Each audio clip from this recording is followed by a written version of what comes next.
Hi there, Sharon Horne-Ellstrom here. Welcome to day 2715 of What You Up To Now. She being Sharon Horne-Ellstrom, my initials.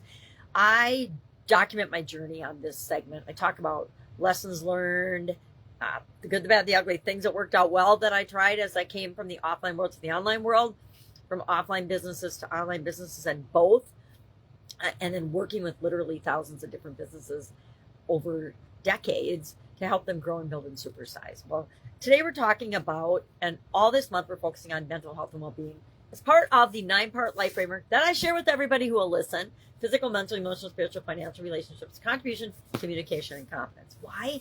Because I don't know about you, but a long time ago, I realized life was crazy. And if I didn't find a way to set it up in my favor, I was just at the will and whim of what happened to me, what other people expected me to do, etc. And it didn't always feel good or right. And so I decided I was going to come up and find a structure. And I went on a little personal development journey.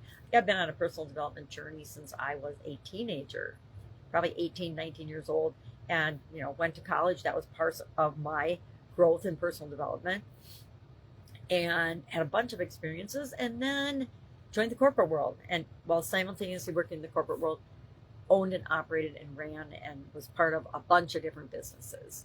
And then finally got to the point where it's like, okay, really, why am I hanging out in corporate anymore? I've learned what I need to learn and want to learn from here about how these things are structured and how things work. So now I can just go do my own things. And that's what I started doing. And instead of just working for other people's businesses, just owned my own, which is a lot more fun, a lot more control, a lot more fun. So today we're talking about different conscious levels of our mind. There is, of course, a graphic that goes along with this with my awesome artwork.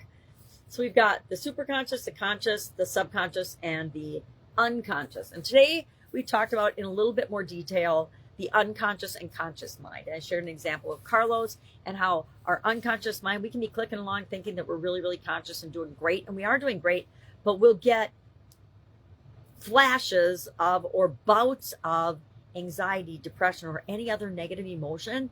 And that is a sign to us that there's something going on that we need to figure out so we can clear that away, deal with that, heal from that, and move on.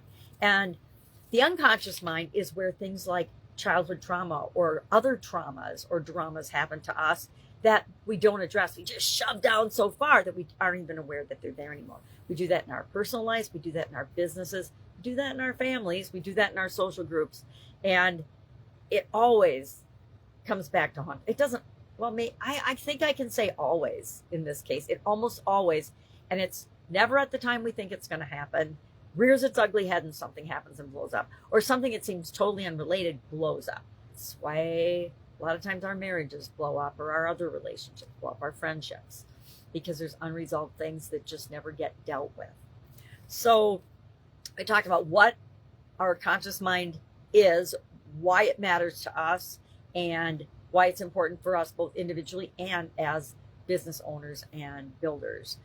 And then we talked about the unconscious mind, and thank you for that, and all of the things that it does for us. Not the hiding dramas and traumas and childhood experiences or things that we need to deal with that we just don't want to deal with, but for all of the automatic processes that it actually runs. We think that, I like to think that the unconscious mind is kind of sleeping, but it's really not. It's really probably one of the busiest parts of our conscious, because we don't have to be aware of it, but it's doing all the things that we need in order to survive. It manages our heartbeat. It manages all of our bodily functions, blinking, breathing. What if you had to think about your heart beating or breathing on a conscious level? You never did anything else done, because all your conscious mind, and it's only 10% of our consciousness, it would all be tied up doing those bodily functions. So today I challenge each group to be mindful and intentional and grateful for all of the things that the unconscious mind does for us. And again, then we will address with the superconscious and the subconscious tomorrow. How do we get at integrating all 4 parts of our mind and our conscious levels so that we can optimize and create the life we want and the businesses that we want and be a great example for other people.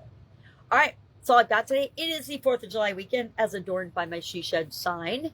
My granddaughter decided I needed a whole bunch of necklaces, and this is just a sampling of them, so I hung them up for a little bit more of a birthday celebration USA vibe this week. I suppose I'll keep them up this week or so. We'll see. Usually I do a 4th of July backdrop, but super busy and just didn't get to changing it before July 1st. And so I thought, meh, I can just go with what I've got because it doesn't really matter. All right. If I can help you anyway, hit me up and ask. Otherwise, make it an amazing day, an amazing weekend, and I'll, of course, see you tomorrow.